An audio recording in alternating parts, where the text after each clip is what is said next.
क्या आप ये चाहते हैं कि आपका माइंड हमेशा आपके कंट्रोल में रहे और आप उसे अपनी मर्जी के मुताबिक काम ले सकें?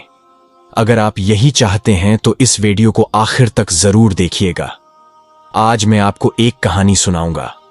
इस कहानी में आपकी जिंदगी से जुड़े हुए कुछ राज छुपे हैं जो आपके बहुत काम आएंगे। आपको वे तरीका समझ आ जाएगा जिससे आपका दिमाग आपके काबू में आ जाएगा। किसी सल्तनत पर एक बादशाह हुकूमत करता था। उसे घोड़ों से बहुत प्यार था। उसके पास 4 जंगली घोड़े थे। बादशाह को घोड़े बहुत पसंद थे। बादशाह चाहता था कि कोई उन घोड़ों को अच्छे से ट्रेन कर दे ताकि बादशाह उन पर सवारी कर सके। लेकिन बदकिस्मती से कोई भी ट्रेनर उन्हें ट्रेन नहीं कर पा रहा था। जब भी कोई ट्रेनर उन पर सवारी करने की कोशिश करता, वो घोड़े उसे जमीन पर गिरा देते हैं। बादशाह को वो घोड़े इतने पसंद थे कि वो किसी भी ट्रेनर को ये इजाजत नहीं देता था कि वो उन घोड़ों पर सख्ती करे, मारपीट करके उन्हें ट्रेंड करने की कोशिश करे। बादशाह ने अपनी सल्तनत में ये मुनादी करवा दी थी कि जो कोई भी उन घोड़ों को अच्छे से ट्रेंड करेगा उसे 1 लाख सोने के सिक्के इनाम में दिए जाएंगे। उस इनाम के लालच में कई लोग आए, लेकिन घोड़े से गिरकर अपनी टांगें, अपनी हड्डियां तुड़वा बैठे। फिर एक दिन एक नौजवान ट्रेनर बादशाह के दरबार में आया और कहा कि मैं आपके घोड़ों को ट्रेन कर सकता हूं, लेकिन मेरी 2 शर्तें हैं। बादशाह थोड़ा हैरान हुआ। खैर, उसने पूछा कि बताओ, क्या शर्तें हैं तुम्हारी? ट्रेनर बोला कि मेरी पहली शर्त तो यह है कि उन घोड़ों को ट्रेंड करने के लिए मुझे 1 साल का वक्त दिया जाए, और मेरी दूसरी शर्त यह है कि मुझे काफी बड़ी और खुली जगह दी जाए जिसमें मैं उन घोड़ों के साथ रहूंगा। मैं ही उन घोड़ों की देखभाल करूंगा और उनके खाने पीने का इंतजाम करूंगा। उस जगह के इर्द गिर्द काफी ऊंची दीवार होनी चाहिए ताकि कोई भी अंदर आकर मुझे डिस्टर्ब ना कर सके। बादशाह ने सोचा कि जहां इतना कुछ किया है वहां ये भी करके देख लेता हूं।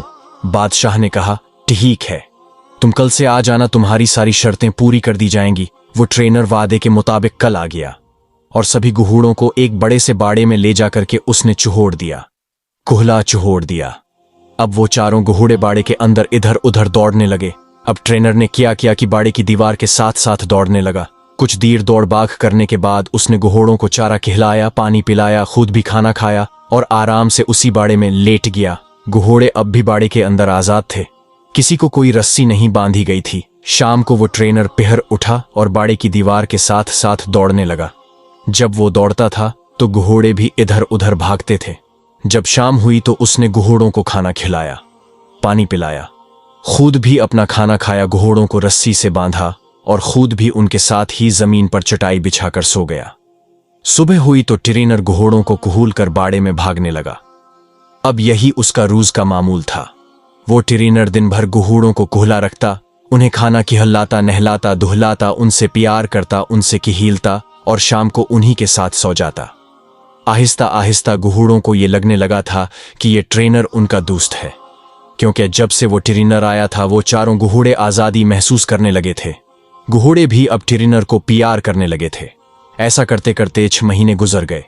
एक दिन बादशाह सलामत घोड़ों की ट्रेनिंग देखने के लिए आए। बादशाह ने देखा कि बाड़े में आगे आगे ट्रेनर दौड़ रहा है और उसके पीछे पीछे घोड़े दौड़ रहे हैं। बादशाह को इसकी ट्रेनिंग पसंद आई। वो वापस चले गए। जब 1 साल पूरा हो गया तो बादशाह को पैगाम भिजवाया गया कि घोड़े बिल्कुल ट्रेन हो चुके हैं, बिल्कुल रेडी हैं। बादशाह खुशी खुशी उन्हें देखने के लिए आया। जब बादशाह वहां पहुंचा तो ट्रेनर ने बारी बारी चारों घोड़ों को लगाम डालकर उन पर सवारी करके दिखाया। सभी घोड़े आराम से बाड़े के किनारे किनारे दौड़ लगा रहे थे। किसी घोड़े ने भी ट्रेनर को गिराने की कोशिश नहीं की। बादशाह ने पूछा कि ये तुमने कैसे किया?